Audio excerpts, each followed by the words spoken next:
নমস্কাৰ বন্ধু বান্ধৱীসকল, আপোনালোকলৈ লৈ আহিছোঁ আজি কেইযোৰমান বোৱা কাপোৰৰ ভিডিঅ'। এই কাপোৰযোৰ সেউজীয়া ৰঙৰ আৰু ইয়াৰ ফুলটো বত বাছি লোৱা হৈছিল। মই আগতে আপোনালোকক বত কেনেকৈ ফুল তোলে দেখুৱাইছিলোঁ। বত ফুল তোলোতে ফুলটোৰ আধা তুলি ল'লেই হৈ যায়, মাত্ৰ এবাৰ বাছিলেই হয়। বাকীখিনি সেই বত বচা ফুলটোৱে সকলো দিব পাৰে। আমি এই ধৰণে এবাৰ বাছিয়ে বিভিন্ন ধৰণৰ ডিজাইন বনাইছোঁ, দেখিছেনে? ৰংটো মিলোৱাৰ ওপৰত কথা, আপোনালোকে যেনেকৈ ভাল দেখে তেনেকৈ ৰংটো মিলালে কাপোৰযোৰ খুব ধুনীয়া হৈ পৰে। এই কাপোৰযোৰত এয়া আঁচু, এইখন মেখেলাখনত ঘন ঘনকৈ বুটা দিয়া হৈছে। ৰংটো ধুনীয়াকৈ মিলোৱা হৈছে, সেইকাৰণে কাপোৰযোৰ খুব ধুনীয়া লাগিছে, নহয়নে? এইযোৰ নীলা ৰঙৰ এযোৰ কাপোৰ। এই কাপোৰযোৰতো একেটা ফুলেই দেখিছে যিহেতু বতে বাছি লৈছোঁ। বত বাচিলে এবাৰ বাছি ল'লোঁ, গোটেই কাপোৰযোৰলৈকে হৈ গ'ল। ফুলটো কাৰোবাৰ ভাল লাগিলে স্ক্ৰীনশ্বট মাৰি ল'ব বা ডিজাইনটো ভাল লাগিলে। ইয়াত ফুলটো খুব জিলিকিছে, কিয়নো ইয়াত চদলীয়াকৈ লোৱা হৈছে সূতাডাল। এইবিলাক পদ্মিনীত বোৱা আছে, পদ্মিনী পকোৱা যিটো কয় সেইটোত। আৰু বুটাবিলাক ঘন ঘনকৈ দিয়া হৈছে।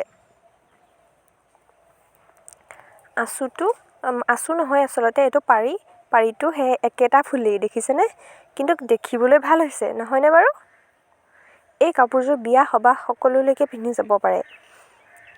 আৰু এই বুটাবিলাকত এনেকৈ আঁচ এডাল যে ওলাই আছে, সেইটো ফুলখিনিৰ পৰা সূতাটো নোলাবৰ কাৰণে দিয়া হৈছে।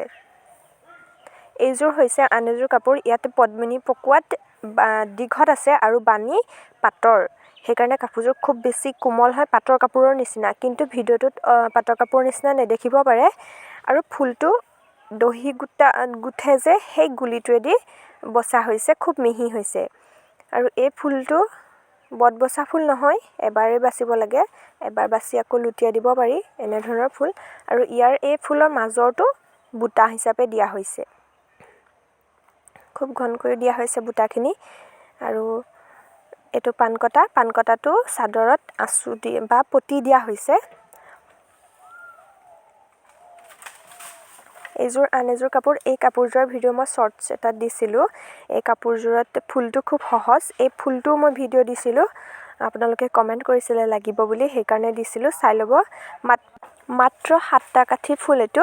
7টা কাঠি বাছি ল'লে ফুলটো যিমান ডাঙৰ কৰোঁ বুলি ক'লেও ডাঙৰ কৰিব পাৰে, আৰু সৰু কৰোঁ বুলি ক'লেও সৰু কৰি এই ফুলটো দিব পাৰে। দেখিছেনে? 7টা কাঠি মই লিখি দেখুৱাই দিছোঁ আপোনালোকক। আৰু খুব সহজ বিশেষকৈ এই ফুলটো বাচিবলৈ। এবাৰ বাছি বত তুলি ল'লে আৰু গোটেই কাপোৰ কেইযোৰত হৈ গ'ল। আৰু ইয়াত ফুলটোৱে সেই পতিটোও দিয়া হৈছে। আৰু মাজত বুটাটো দেখিছেনে? বুটাটো ইয়াৰ লগতে মিলাই দিয়া হৈছে। এই বুটাটো মই এটা ভিডিঅ'ত দিছোঁ, কাৰোবাক লাগিলে সেই ভিডিঅ'টোৰ পৰা ল'ব পাৰিব। ফুলৰ চানেকি। এইখন তাৰ মেখেলাখন। এই কাপোৰযোৰো বানীত পাত বোৱা হৈছে। আৰু এই মাজৰ সৰু সেইটো বুটা হিচাপে দিব পাৰে আপোনালোকে, যদি দিওঁ বুলি ভাবে। আচলতে এই ক্ষেত্ৰত অলপ পাৰ্গত শিপিনী হ'ব লাগিব, তেতিয়া পাৰিব। নতুনসকলৰ কাৰণে নহ'ব। আপোনালোকক বত কেনেকৈ ফুল বাচে মই সেই ভিডিঅ'ৰ লিংক ডেছক্ৰিপশ্যনত দিম, আৰু এই বুটাসমূহৰ চানেকিও মই ডেছক্ৰিপশ্যনত দিম, আপোনালোকে চেক কৰি চাই ল'ব। এইযোৰ হৈছে আন এযোৰ কাপোৰৰ এখন মেখেলা। দেখিছেনে? সন্মুখৰ ডিজাইনটো খুব সহজ হয়, সকলো মানুহে বাচিব পাৰে। মাত্ৰ ৰংকেইটা ধুনীয়াকৈ মিলালেই হ'ল। আৰু কোনোবাই যদি এনেকৈ ব'ব বিচাৰে তেনেহ'লে স্ক্ৰীনশ্বট মাৰি ল'ব পাৰে। পানকটাও এটা দিছোঁ। বুটাবিলাক ঘন ঘনকৈ দিয়া হৈছে। এইখন তাৰ চাদৰখন বগা ৰঙৰ। ইয়াত পানকটা দুই চাইডে দিয়া হৈছে, যিহেতু চাদৰ মেখেলা তলত নিদিলেও হয়। গৰিলৈ দিয়া চাদৰখনত বাকচকেইটাত ধুনীয়াকৈ বুটাকেইটা সোমাই গৈছে, ভাল লাগিছে, নহয়নে?